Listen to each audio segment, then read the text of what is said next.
Hello সরকারি চাকরিজীবী ভাই ও বোনেরা, আসসালামু আলাইকুম।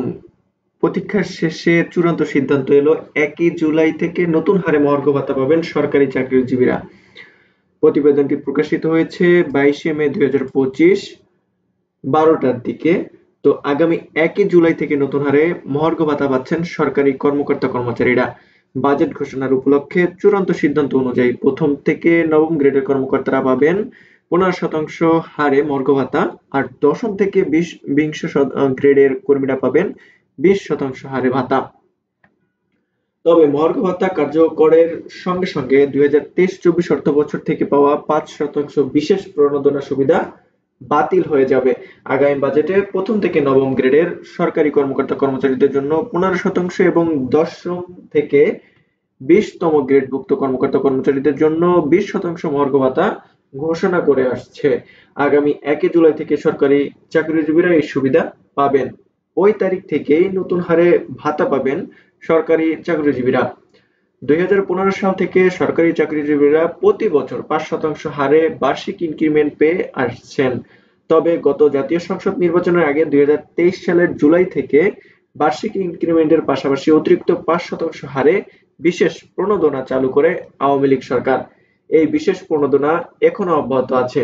তবে মহার্ঘ ভাতা কার্যকরের সঙ্গে সঙ্গে 2023-24 অর্থবছর থেকে পাওয়া 5% বিশেষ প্রণোদনা সুবিধা বাতিল হয়ে যাবে বলে ঘোষণা করেছেন। অর্থাৎ আগামী জুলাই থেকে 5% বার্ষিক ইনক্রিমেন্টের সঙ্গে মহার্ঘ ভাতা পাবেন চাকরিজীবীরা। এতে সরকারের প্রায় 7,000 কোটি টাকা বাড়তি ব্যয় হবে বলে জানান মন্ত্রণালয়ের এক কর্মকর্তা। হাসিনা সরকারের পতনের পর সরকারি কর্মচারীদের উপর ক্রমবর্ধমান মুদ্রাস্ফীতির চাপ কমাতে গত ডিসেম্বরে একটি কমিটি গঠিত হয়।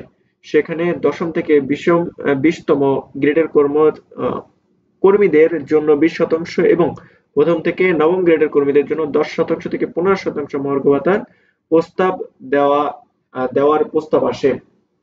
তবে অর্থনৈতিক সীমাবদ্ধতার কারণে ভাতা দেওয়ার পরিকল্পনায় আপত্তি তোলেন সরকারের একাধিক উপদেষ্টার ঘনিষ্ঠ কিছু অর্থনীতিবিদ। তারা কেউ কেউ ব্যক্তিগতভাবে উপদেষ্টাদের সঙ্গে যোগাযোগ করে প্রস্তাবের বিরোধিতা করেন। সে সময় অর্থ উপদেষ্টা বলেছিলেন, এ বিষয়ে তখনও কোনো সিদ্ধান্ত হয়নি।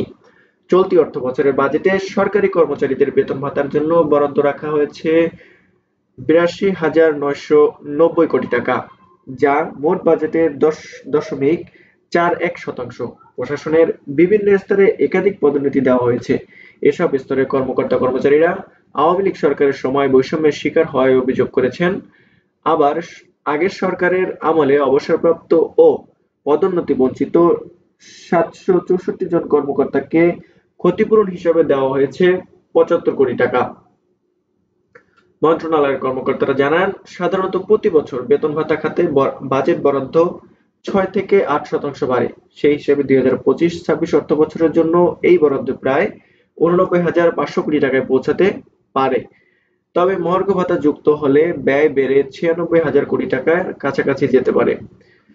সো চাকরিজীবী ভাই বোনেরা, এই ছিল মহার্ঘ ভাতা নিয়ে সর্বশেষ যে প্রতিবেদন, সেটি আপনাদের কাছে প্রকাশিত হলো। তবে এই বিষয়টি চূড়ান্ত যে 1 জুলাই থেকে নতুন হারে মহার্ঘ ভাতা পাবেন সরকারি চাকরিজীবীরা। ধন্যবাদ সবাইকে।